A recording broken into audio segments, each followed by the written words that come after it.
Nearly 100% of the people that come into the PI Center are homeless. Dennis Van Kampen calls Mel Trotter the Ministry of Second Chances. We have had men and women who have used the Public Inebriate Center for years. But the goal here is to end that cycle. Our desire is not that you live this life for a week, let alone 10 years. But we are always going to be here to help you move into a different life. And for some, moving into a different life starts here in the PI unit.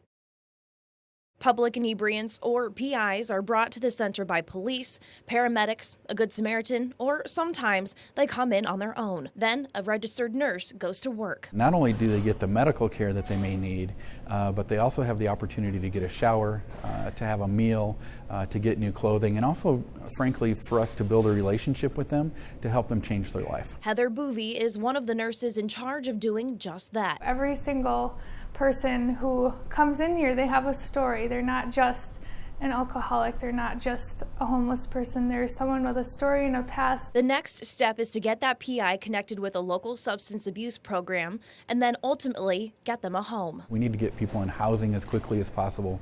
We need to provide services for them to get over their addictions and to become functional and productive members of society. But as both Dennis and Heather will tell you, it's not always that easy. We do have a lot of people who come day after day after day. We just try to get really creative sometimes with ways to keep them here, just to delay them from going back out for the next drink. They may want to leave, and frankly, some of them will come back later after drinking again. For now, the unit only has 11 beds, as well as 2 separate rooms for female PIs, but last year, those beds were used more than 1,800 times, saving local hospitals $650,000. The benefit for the hospital is that when you have a patient who doesn't have a medical reason to be in the emergency room, but yet they've come in, so you have a legal obligation to treat them, what happens is then that takes up a bed for several mandatory hours.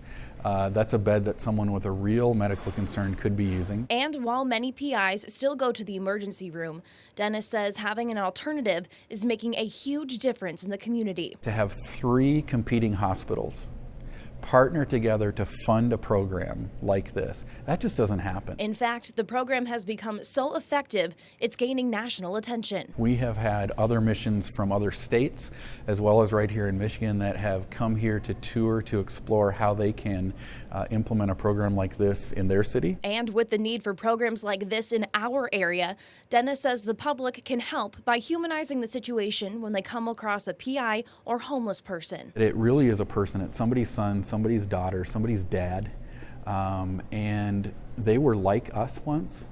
Most of them lived the same kind of life that we live, and because of circumstances, sometimes based on their choices and oftentimes based on circumstances beyond their control, they're now in a situation where they never wanted to be and never thought they would be. Dennis and the nurses say it can be emotionally draining to see people at some of their worst times, but for them, it's all about getting them through to their best. We have people that came through PI and now they are pastors. They've gone through seminary. We have people that have come through PI and now they're working for heating and cooling companies and married with a family, never to return again.